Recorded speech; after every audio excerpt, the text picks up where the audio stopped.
est resté sur un niveau de production constant en vue de répondre à la demande de ses clients et des engagements pris. Un objectif que Sonatrach s'est assigné en toute conjoncture et en toutes circonstances. Et c'est dans cette perspective que s'inscrit le projet de développement des champs de Tinhert, traitement de gaz brut dans les installations existantes d'Ohanet, situées dans la région gazière de In Amenas, pour un apport en production qui doit atteindre 10 millions de mètres cubes jour. Avec les moyens algériens, avec le personnel algérien, avec tout ce qui est algérien. Donc c'est le deuxième aspect qui est extrêmement important. Cette usine est développée 100% par des Algériens. Et vous avez assisté au lancement des travaux. Donc il y avait tous les champs de Tinhert. On avait préparé un appel d'offres international pour pouvoir le développer. Et donc, ça devait être fait par des entreprises étrangères. Il y a 2 mois ou 3 mois de ça, on a pris la décision en interne à Sonatrach de le réaliser 100% avec des entreprises algériennes.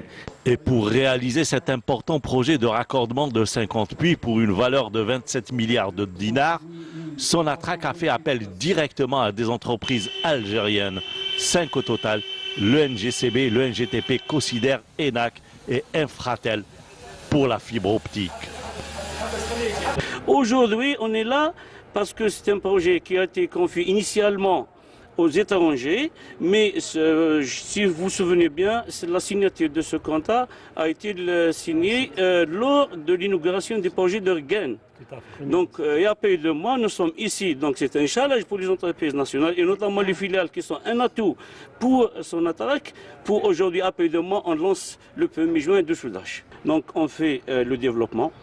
Donc, les développements, parce qu'une fois le champ est terminé, il y a toujours des développements, des raccordements de nouveaux puits. Donc, chaque champ terminé, donc il y a son GTP qui reste. Il reste pour 2 choses, pour le développement, pour la maintenance. Comme vous le savez, Ohanet, c'est un champ qui produisait jusqu'à 20 millions de mètres cubes jour.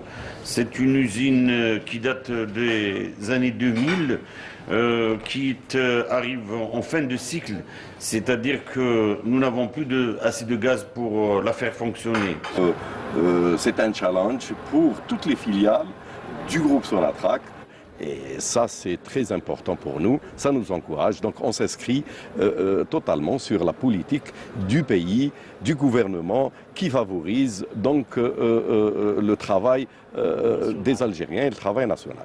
Et pour limiter, diminuer un peu la facture, réaliser quand même en devise aujourd'hui, c'est pas conseillé. Nous avons les capacités, nous avons des ingénieurs, nous avons des capacités humaines, un savoir-faire.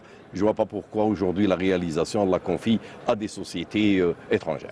Un marché important pris en charge par des entreprises algériennes et à la clé quelques 2000 emplois.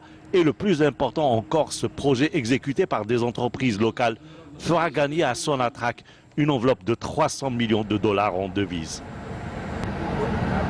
Le PDG de Sonatrach a profité de sa visite pour rassurer les employés du groupe. Il affirme avoir pris les mesures nécessaires pour régler les problèmes socio-professionnels relevés par les travailleurs. On l'écoute, il était au micro d'Abdelmajid Benrassi. Je voulais à tout prix que les gens qui travaillent dans l'entreprise soient bien considérés, soient bien respectés, soient engagés totalement dans l'entreprise et pris en charge totalement. Et c'est à ce titre-là que il y a 2 ou 3 semaines de ça, j'ai signé des documents pour que le tiers payant soit pris en charge. C'est-à-dire que maintenant, chaque employé de Sonatrach, quand il cotise 20% de son salaire, 80% est pris en charge par la Sonatrach. Et à ce titre, n'importe quelle personne de la famille, de l'employé de Sonatrach peut se faire soigner, quel que soit l'endroit, quelle que soit la clinique, quel que soit l'hôpital. Et ça, c'est fondamental. C'est-à-dire que maintenant, le travailleur de Sonatrach est protégé du côté de la santé. Donc le premier point, comme j'ai dit, c'était avoir des employés en bonne santé, et ça c'est fondamental. Le deuxième point, de la protection des personnels, c'était la retraite. Comme vous le savez, ça fait quelques années, on a eu des difficultés pour payer le complément de retraite. C'est ce que nous avons réglé récemment. Donc, du point de vue personnel, je pense que les grosses difficultés que j'ai eues au départ sont réglées.